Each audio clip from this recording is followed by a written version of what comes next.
السلام عليكم أصدقاء قناة الورشة، أهلا بيكم في لقاء جديد وفيديو جديد مرة تانية يا جماعة، أو مرة أخيرة. هنتكلم عن فكرة الظرف الحر وأهميتها الكبيرة وباختصار. انجز، عايز مني ايه؟ لو عندك ظرف قديم ومتهالك وفيه رفة بالكيلو، ما ترميهوش ولا تبيعه خردة، عشان بطريقتنا وبفكرة قناة الورشة، أعني فكرة الظرف الحر، هتخليك تحصل على رفة زيرو زيرو من الظرف البايظ ده. ليه يا عم؟ هو ايه؟ سحر؟ ايوه سحر، وفكرة عبقرية كمان بنقدمها هدية لكل أصدقاء ومتابعين قناة الورشة. سامع واحد بيقول طيب يا ترى تنفيذ الفكرة دي أو تحويل الظرف بتاع القديم لظرف حر صعب؟ فيه شغل يعني وغلبة ووجع دماغ. بقول نو نو. الظرف بيتحول حر في دقيقة واحدة، وفي فيديو على القناة هسيب لكم الرابط بتاعه في صندوق الوصف، بيشرح الموضوع بالتفصيل الدقيق. طيب يا ترى الفكرة دي آمنة؟ حلو السؤال ده. النهاردة بقى حضرتك هتشوف بنفسك قد ايه فكرة الظرف الحر آمنة بنسبة 100%. اضغط بقى لايك الاول وتعالى على نفسك. انا عارف الموضوع ده بيعصبك، بس معلش كله يهون عشان خاطر قناة الورشة اللي بتقدم لك كل جديد وما بتبخلش عليك بالمعلومة والشرح، فما تبخلش علينا انت كمان باللايك. يلا بينا بقى بسرعة ندخل في الموضوع ونشوف الفيديو.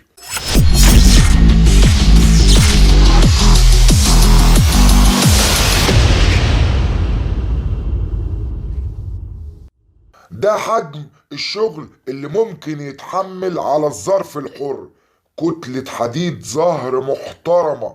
ودي ممكن نفك مسامير الظرف شوية عشان نظبط رفة اللقم والشغل راكبة. ممكن، وهتشوف بنفسك.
بنفك ونظبط رفة وبعدين بنربط المسامير تاني ونشتغل عادي خالص من غير خوف.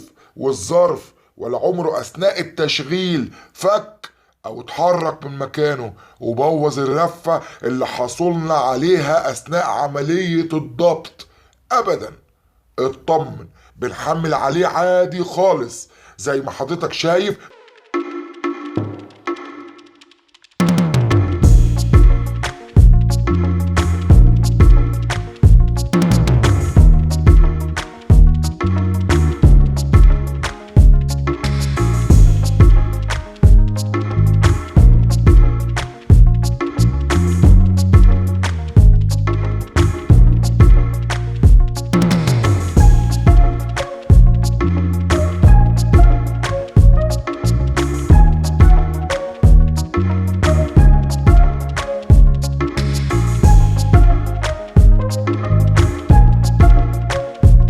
دي الاعماق اللي بناخدها في الوش. وطبعا كمان اكيد حضرتك خدت بالك ان احنا بدأنا خراطة الشغلة دي وهي خام، يعني فيها عالي وواطي وخبط وتحميل زيادة في منطقة وتحميل خفيف في منطقة تانية، وضغط على الشغلة في اتجاه الجير بوكس، وضغط في اتجاه متقاطع، وخراطة رفة الخام، وكل ده والظرف تمام التمام، ما أثرش معانا ولا عمل أي حركة دناءة.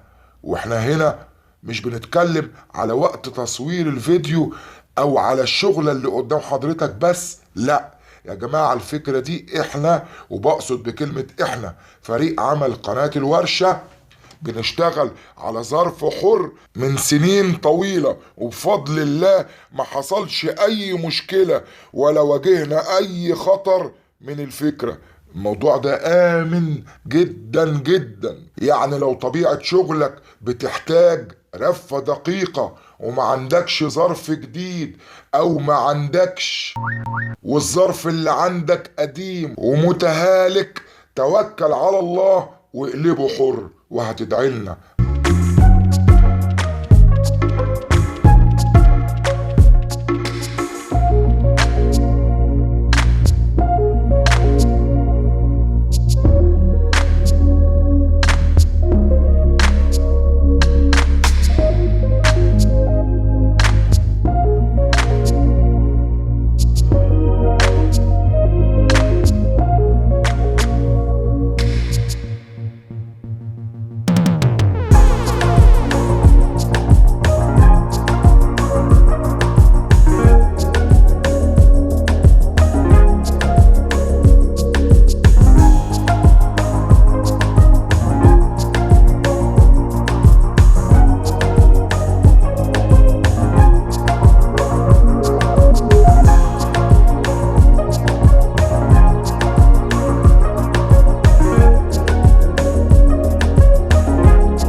اخيرا يا رب تكونوا استفدتوا من الفيديو، ما تنسوش اللايك والشير وتفعيل زر الجرس، والسلام عليكم.